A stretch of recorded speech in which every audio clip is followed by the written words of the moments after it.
E aí, tudo bem? Hoje o nosso mergulho é num assunto que, olha, todo mundo já pensou alguma vez na vida. Conexão de almas. Com certeza. Sabe, aquela ideia de alma gêmea, chama gêmea, esses laços que parecem, sei lá, ir além do normal? É um tema universal, né? E para explorar isso, a gente está com um material muito rico em mãos, da Grécia Santos, que se chama Conexão de Almas. Certo. E o que é mais legal aqui é que a autora não se prende a uma explicação só. Ela propõe o que ela mesma chama de multivisão da criação. Multivisão, gostei desse termo. Então a ideia não é dar uma resposta definitiva, tipo, é isso e pronto. É mais sobre olhar para o mesmo mistério por várias janelas diferentes. Exatamente. É como se a gente fosse montar um quebra-cabeça. Uma peça vem da mitologia, outra da teosofia, e ainda tem ferramentas como o tarô, a astrologia. A nossa missão hoje é juntar essas peças e ver que imagem elas formam sobre esses relacionamentos profundos. Ok, bora montar esse quebra-cabeça então. E parece que a primeira peça vem de um lugar bem conhecido. Os mitos, as grandes histórias da humanidade. A ideia de que essas histórias não são só contos, mas tipo uma linguagem da nossa própria psique, né? É isso mesmo. Os mitos seriam como o software básico que roda na mente de todo mundo, sabe? Com padrões que se repetem. E o padrão da união de almas é um dos mais fortes. E a gente vê em todo lugar. Em todo lugar. No Egito Antigo tem a história de Ísis, que junta os pedaços do Osíris para trazê-lo de volta. É a imagem da devoção que supera a própria morte. Na Grécia tem Orfeu e Eurídice, que é mais trágica, né? Nossa, essa ideia de duas partes de um mesmo ser me lembra na hora uma outra história, bem mais antiga, lá da Grécia. Com certeza. Você está falando de Platão e do Banquete. Exato. Escrito há mais de 2000 anos. Pois é, 2.400 anos. Lá ele conta o mito do andrógeno, que é talvez a explicação mais famosa para essa busca que a gente sente. Como era a história mesmo? A história é que, no início, os seres humanos eram diferentes. O nino masculino e o feminino num só corpo. Eram seres completos. E poderosos, pelo que eu lembro. Tão poderosos que desafiaram os deuses, né? Exato. E, como castigo, Zeus os dividiu ao meio com um raio. Desde esse dia, segundo o mito, cada metade vaga pelo mundo sentindo uma falta imensa, buscando desesperadamente encontrar sua outra parte para se sentir inteira de novo. É uma metáfora muito poderosa para essa sensação de incompletude. Totalmente. É incrível como uma ideia de tanto tempo atrás ainda descreve um sentimento tão atual. Mas, ok, essa é a versão poética, filosófica. O material que a gente tem vai além. Entra numa explicação bem mais cósmica, digamos assim. Sim, agora a gente vai entrar numa parte que é mais densa. Vem de uma linha de pensamento do século XIX chamada teosofia. Não precisa decorar os nomes. O importante é a ideia por trás da história que eles contam. Certo, me guia por essa história. Pelo que entendi, eles descrevem a criação do universo em etapas, que chamam de raios. É isso? Isso. Cada raio cria um reino da natureza. O mineral, depois o vegetal, o animal, até chegar no nosso, o reino hominal, o humano. Ok. E a parte curiosa é que, segundo essa visão, o processo não foi perfeito. O raio, responsável pelo reino animal, meio que se atrasou e não terminou o serviço a tempo. Como assim? Então, o mestre do nosso raio, o humano, teve que assumir a tarefa inacabada de evoluir certas formas de vida que ficaram para trás. Espera aí, isso soa bem específico. Qual é a metáfora por trás disso? O que a gente tira de lição prática dessa história? A metáfora é uma explicação simbólica para nossa dualidade interna. Explicaria por que nós, seres humanos, mesmo com toda a nossa capacidade de raciocínio, ainda carregamos instintos tão fortes, às vezes animalescos. Ah, entendi. Seria um eco dessa tarefa herdada de evoluir o que ficou para trás no reino anterior. É a luta entre nosso lado racional e nosso lado instintivo. Faz sentido. É uma forma de dizer que a nossa jornada é sobre integrar tudo, inclusive as partes mais primitivas. E dentro dessa jornada humana, a história fica ainda mais específica, falando de fases, de raças raiz. Exato. De novo, não precisa se prender aos nomes como Lemuriana ou Atlante. Pensa nisso como versões da humanidade, cada uma com uma lição para aprender. Certo. E o ponto crucial de tudo acontece na terceira fase, a chamada lemuriana. É lá que acontece o grande evento, a separação das polaridades. O ser humano, que até então era andrógeno, como no mito de Platão, é dividido em dois corpos, um masculino e um feminino. Então, nessa visão, o nascimento das almas gêmeas é um evento cósmico, planejado.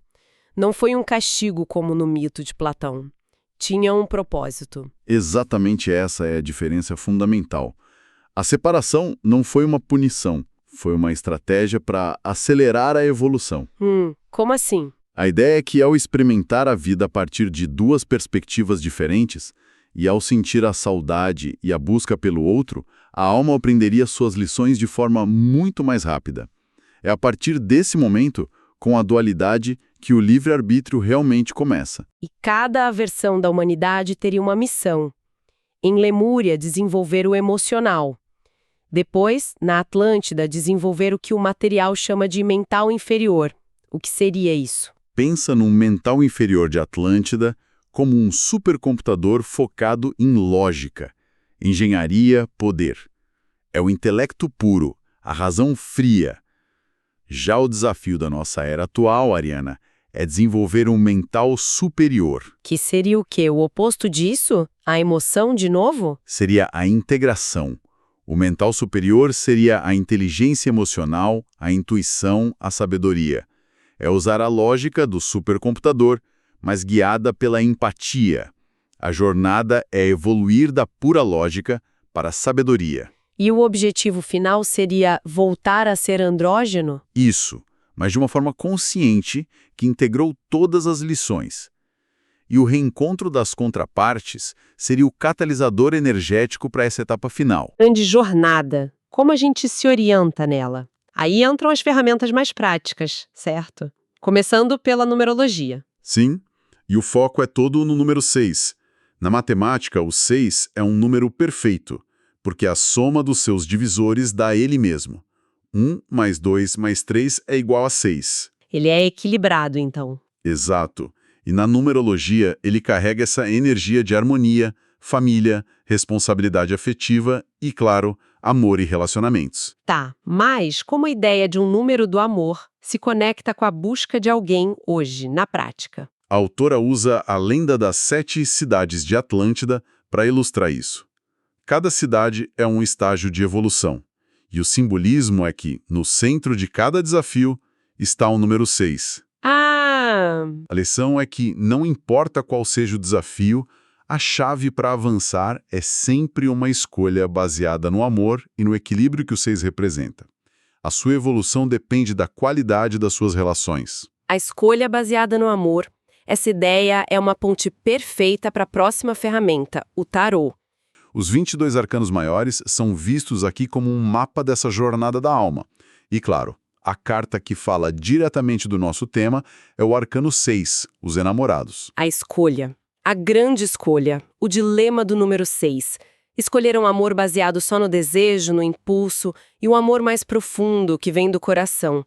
E segundo a análise, a humanidade meio que travou num ponto específico desse mapa, que é o arcano 10, a roda da fortuna. É o grande gargalo energético. A roda da fortuna é o ciclo de reencarnações, de repetir os mesmos erros. A carta mostra a necessidade de equilibrar os 4 elementos, terra, água, fogo e ar, para poder sair da roda. Então as cartas que parecem assustadoras como a morte ou a torre não são tão ruins assim. Pelo contrário, nessa visão, elas são um motor da evolução. O arcano 13, a morte, não é sobre morrer, é sobre a transformação. Se você não solta o velho, fica preso na roda. Entendi? O arcano 15, o diabo, representa os nossos apegos, os vícios, as sombras que a gente precisa encarar para se libertar. E se a gente não encara? Aí vem o arcano 16, a torre. É o empurrão do universo. A vida desmorona para que algo novo e mais forte possa ser construído. Cartas como a torre e o diabo não são obstáculos, são o combustível. Nossa, faz todo sentido. Então a verdadeira união, a conexão de almas, só é possível depois de atravessar essas provações. Exatamente. E é aí que a gente chega no arcano 19, o Sol. O material descreve como a carta mais poderosa. Ela simboliza a iluminação, a clareza e, no nosso tema, ela representa a grande aliança. O reencontro. É o reencontro das contrapartes, que se ajudam a crescer. E tudo culmina no arcano 21, o Mundo, que é a conclusão, a vitória sobre a roda. A pessoa finalmente integrou os 4 elementos e está completa. É fascinante. E a última ferramenta, a astrologia, parece trazer esse mapa universal para o nosso GPS pessoal, o mapa astral. É a conexão perfeita. O mapa astral mostra que a gente é muito mais que o nosso signo solar. Ele destaca 4 pontos super importantes que formam uma cruz no mapa. Certo. O ascendente, que é o nosso caminho, o fundo do céu, que é o nosso passado, os karmas, o meio do céu, que é o nosso propósito, e, finalmente, o descendente. Que é o ponto que fala dos outros, dos relacionamentos, né? Isso, o descendente mostra a energia que a gente busca no parceiro.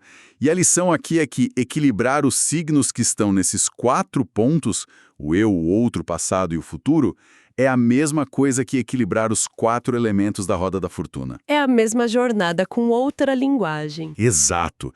E tem uma sincronicidade numérica e que é muito curiosa. Qual? As casas astrológicas desses 4 pontos são a 1, a 7, a 4 e a 10.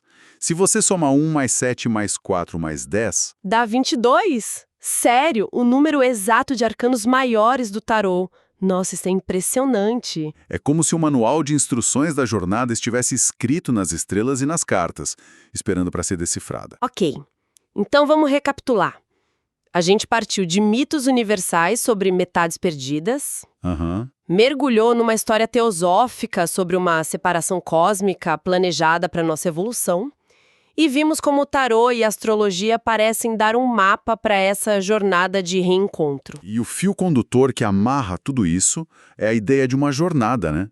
Uma jornada que começa na unidade, passa por uma separação radical em polaridades, que nos força a aprender, e o objetivo é buscar um retorno à unidade. Mas não é só voltar para o começo. Não. É chegar a uma nova unidade, consciente, mais sábia e integrada por causa de todas as lições do caminho. Que tem a ver com o tarô de novo, com a carta do louco. Exato. O louco pode ser o número 0, o início de tudo, ou o 22, o fim do ciclo. Se o louco for o 0, tipo, antes da queda, a energia central da jornada é o 3, a trindade.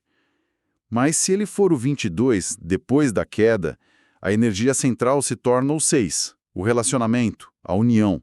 Então a pergunta que fica é, será que a gente está aqui só para voltar para casa? Para um estado de inocência original que o 3 simboliza? Ou será que o jogo é outro? Essa é a questão. Será que o objetivo é, na verdade, pegar toda a experiência da dualidade, o 3 mais 3, e transformar isso numa harmonia nova e consciente, que é representada pelo 6? Talvez a perfeição não esteja no começo, mas no que a gente consegue construir no final, juntos.